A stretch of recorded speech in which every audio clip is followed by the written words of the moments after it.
আশেপাশে যে হসপিটালগুলো রয়েছে সেগুলোতে চলে যান। তাদের প্রচুর রক্তের প্রয়োজন, আপনারা তাদেরকে রক্ত দিয়ে সহযোগিতা করুন। যে সকল পরিবারের সন্তানরা আজ ইন্তেকাল করেছেন এবং যারা অসুস্থ হয়েছেন, যারা নিখোঁজ আছেন, আল্লাহ তাআলা সকলকেই সবরে জামিল দান করুন। আসসালামু আলাইকুম রহমতুল্লাহ বারাকাতুহ। প্রিয় দেশবাসী, ইতিমধ্যে আপনারা জেনে গিয়েছেন উত্তরাতে যে বিমান দুর্ঘটনা হয়েছে, সেখানে ইতিমধ্যে অনেক মানুষ দুনিয়া থেকে বিদায় নিয়ে চলে গিয়েছে, ইন্তেকাল করেছেন।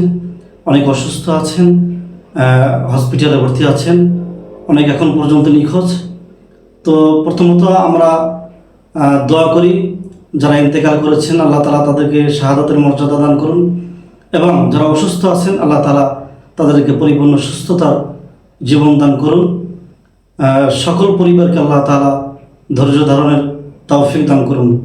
আসলে এই পরিস্থিতিতে সান্ত্বনা দেওয়ার মতো তাদেরকে কোনো ভাষা জানা নেই, কেননা যার সন্তান হারিয়েছে, যার ভাই হারিয়েছে, সেই তার একমাত্র ব্যথাটা অনুভব করতে পারে। আজকে যদি এই জায়গায় আপনার আমার ভাই থাকতো, বোন থাকতো, সন্তান থাকতো, তাহলে আপনি আমি কতটুকু কষ্ট অনুভব করতাম। তো তাদের ব্যথায় আমাদেরকে সেই কষ্টটা অনুভব করা উচিত, এবং সারা দেশ থেকে মানুষ দুঃখ প্রকাশ করছে, দোয়া করতেছে। বিশেষ করে ঢাকাতে যারা আছেন, আপনারা সকলে উত্তরার আশেপাশে যে হসপিটালগুলো রয়েছে সেগুলোতে চলে যান। তাদের প্রচুর রক্তের প্রয়োজন। এই মুহূর্তে আপনারা তাদেরকে রক্ত দিয়ে সহযোগিতা করুন, তাদের জীবন বাঁচাতে সহযোগিতার হাত বাড়িয়ে দিন, তাদের সুস্থতার জন্য আপনারা সহযোগিতার হাত বাড়িয়ে দিন।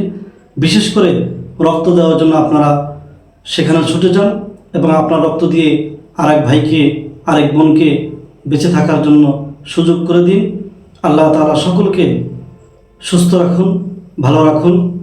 এই ধরনের সকল রকমের দুর্ঘটনা, বিপর্যয় থেকে আল্লাহ তাআলা বাংলাদেশকে হেফাজত করুন। যে সকল পরিবারের সন্তানরা আজ ইন্তেকাল করেছেন এবং যারা অসুস্থ হয়েছেন, যারা নিখোঁজ আছেন, আল্লাহ তাআলা সকলকেই সবরে জামিল দান করুন, ধৈর্য ধারণ করার তৌফিক দান করুন।